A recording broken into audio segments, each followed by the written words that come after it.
السلام علیکم ورحمۃ اللہ وبرکاتہ ویورز، اب ہم اسلام کی دوسری عظیم جنگ کے بارے میں بات کریں گے جو کہ غزوہ احد کے نام سے مشہور ہے۔ یہ انتقامی جنگ تھی۔ قریش نے اپنا انتقام لینے کے لیے یہ جنگ مدینہ پر مسلط کی تھی، لیکن مدینہ کی بزرگ ہستیوں نے صحابہ کرام نے اس جنگ کو مدینہ سے باہر احد کے پہاڑ کے قریب لڑا تھا۔ تو اب ہم غزوہ احد کے بارے میں بات چیت کرتے ہیں۔ اہل مکہ کو معرکہ بدر میں شکست اور ہزیمت کی جو ذکر اور اپنے صنادید اشراف کے قتل کا جو صدمہ برداشت کرنا پڑا تھا، اس کے سبب وہ مسلمانوں کے خلاف غیظ و غضب سے کھور رہے تھے، حتیٰ کہ انہوں نے اپنے مقتولین پر آہ و فغاں کرنے سے بھی روک دیا تھا اور قیدیوں کے فدیے کی ادائیگی بھی جلد بازی کا مظاہرہ کرنے سے منع کر دیا تھا، تاکہ مسلمان ان کے رنج و غم کی شدت کا اندازہ نہ کر سکیں۔ پھر انہوں نے جنگ بدر کے بعد یہ متفقہ فیصلہ کیا کہ مسلمانوں سے ایک بھرپور جنگ لڑ کر اپنا کلیجہ ٹھنڈا کریں اور اپنے جذبہ غیظ و غضب کو تسکین دیں، اور اس کے ساتھ ہی اس طرح کی معرکہ آرائی کی تیاری بھی شروع کر دی۔ اس معاملے میں سرداران قریش میں سے اکرمہ بن ابی جہل، سفیان بن امیہ، ابو سفیان بن حرب اور عبداللہ بن ربیع زیادہ پرجوش اور سب سے پیش تھے۔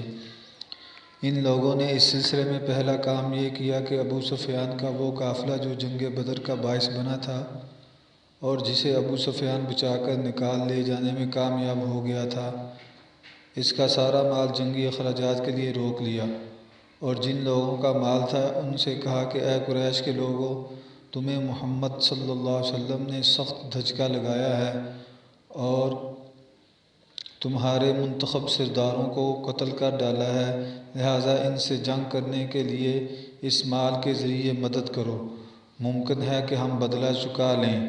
قریش کے لوگوں نے اسے منظور کر لیا، چنانچہ یہ سارا مال، جس کی مقدار 1000 اونٹ اور 50,000 دینار تھی، جنگ کی تیاری کے لیے بیچ ڈالا گیا۔ اسی بارے میں اللہ تعالیٰ نے یہ آیت نازل فرمائی: جن لوگوں نے کفر کیا وہ اپنے اموال اللہ کی راہ سے روکنے کے لیے خرچ کریں گے، تو یہ خرچ تو کریں گے لیکن پھر یہ ان کے لیے باعث حسرت ہوگا، پھر مغلوب کیے جائیں گے۔ پھر انہوں نے رضاکارانہ جنگی خدمات کا دروازہ کھول دیا کہ جو احابیش، کنانہ، اہل تمامہ مسلمانوں کے خلاف جنگ میں شریک ہونا چاہے وہ قریش کے جھنڈے تلے جمع ہو جائے۔ انہوں نے اس مقصد کے لیے ترغیب اور تحریض کی مختلف صورتیں بھی اختیار کیں، یہاں تک کہ ابو عزہ شاعر جو جنگ بدر میں قید ہوا تھا اور جس کو رسول اللہ صلی اللہ علیہ وسلم نے یہ عہد لے کر کہ اب وہ آپ کے خلاف کبھی نہ اٹھے گا، از راہ احسان بلا فدیہ چھوڑ دیا تھا، اسے سفیان بن امیہ نے ابھارا کہ وہ قبائل کو مسلمان کے خلاف بھڑکانے کا کام کرے، اور اس سے یہ عہد کیا کہ اگر وہ لڑائی سے بچ کر زندہ و سلامت واپس آ گیا تو اسے مالا مال کر دے گا، ورنہ اس کی لڑکیوں کی کفالت کرے گا۔ چنانچہ ابو عزہ نے رسول اللہ صلی اللہ علیہ وسلم سے کیے ہوئے عہد و پیمان کو پشت ڈال کر جذبات غیرت و حمیت کو شعلہ زن کرنے والے اشعار کے ذریعے قبائل کو بھڑکانا شروع کر دیا۔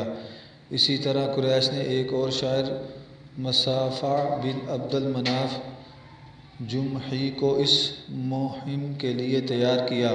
ادھر ابو سفیان نے غزوہ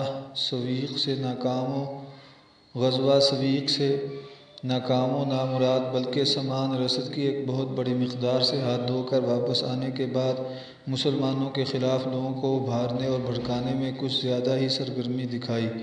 پھر اخیر میں سریہ زید بن حارثہ کے واقعے سے قریش کو جن سنگین اور اقتصادی طور پر کمر توڑ خسارے سے دوچار ہونا پڑا اور انہیں جس قدر بے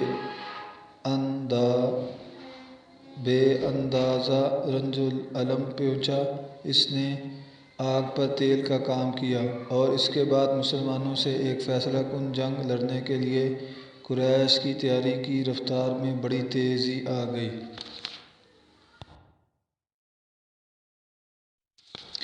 تو ویورز، اب ہم دیکھتے ہیں قریش کا لشکر، اس میں سامان جنگ اور اس کی کمان کس کس کے ذمے تھی اور کس کس کے ہاتھ اس کو تقسیم کیا گیا تھا۔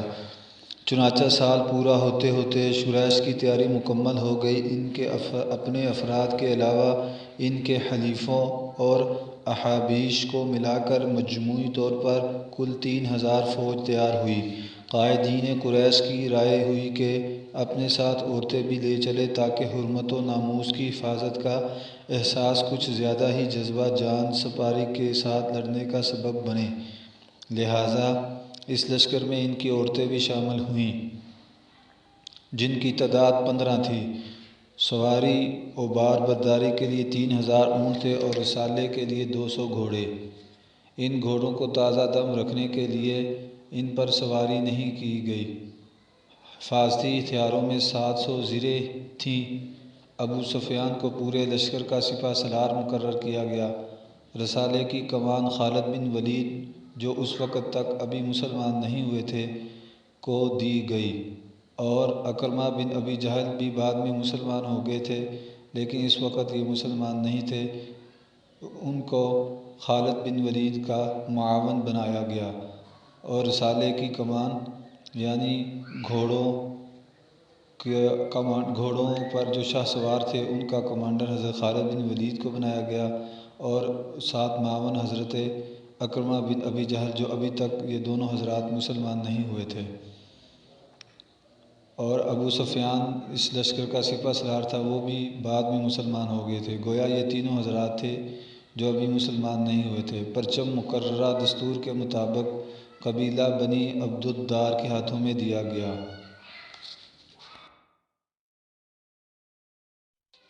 ویورز، اب دیکھتے ہیں مکی لشکر کی روانگی اور اس کی اطلاع مدینے میں کس طرح ہوئی۔ اس بھرپور تیاری کے بعد مکی لشکر نے اس حالت میں مدینے کا رخ کیا کہ مسلمانوں کے خلاف غم و غصہ اور انتقام کا جذبہ ان کے دلوں میں شعلہ بن کر بھڑک رہا تھا، اور یہ جو عنقریب پیش آنے والی جنگ کی خون ریزی اور شدت کا پتہ دے رہا تھا۔ مدینہ میں اطلاع۔ حضرت عباس رضی اللہ تعالیٰ عنہ قریش کی اس ساری نقل و حرکت اور جنگی تیاریوں کا بڑی چابک دستی اور گہرائی سے مطالعہ کر رہے تھے۔ چنانچہ جوں ہی یہ لشکر حرکت میں آیا، حضرت عباس رضی اللہ تعالیٰ عنہ، جو کہ آپ صلی اللہ علیہ وسلم کے چچا تھے، اس وقت مسلمان ہو چکے تھے لیکن اپنے اسلام کو خفیہ رکھا ہوا تھا، اس لشکر کی ساری تفصیلات پر مشتمل ایک خط فوراً نبی کریم صلی اللہ علیہ وسلم کی خدمت میں روانہ فرما دیا۔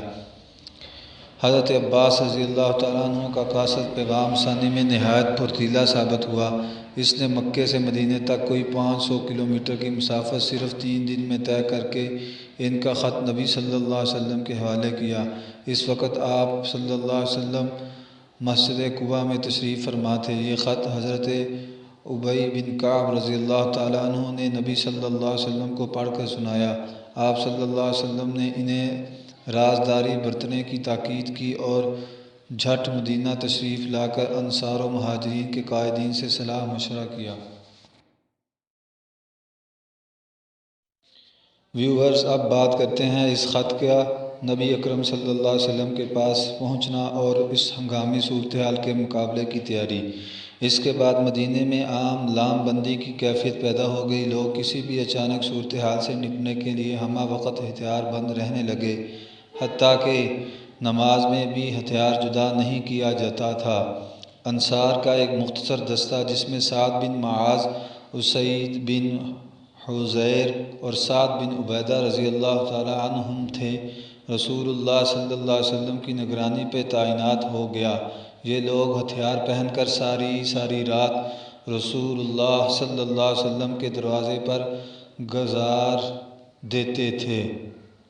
پھر اور دستے اس خطرے کے پیش نظر کہ غفلت کی حالت میں اچانک کوئی حملہ نہ ہو جائے، مدینے میں داخلے کے مختلف راستوں پر تعینات ہو گئے۔ چند دیگر دستوں نے دشمن کی نقل و حرکت کا پتہ لگانے کے لیے طلائع گردی شروع کر دی۔ یہ دستے ان راستوں پر گشت کرتے رہتے تھے جن سے گزر کر مدینے پر چھاپہ مارا جا سکتا تھا۔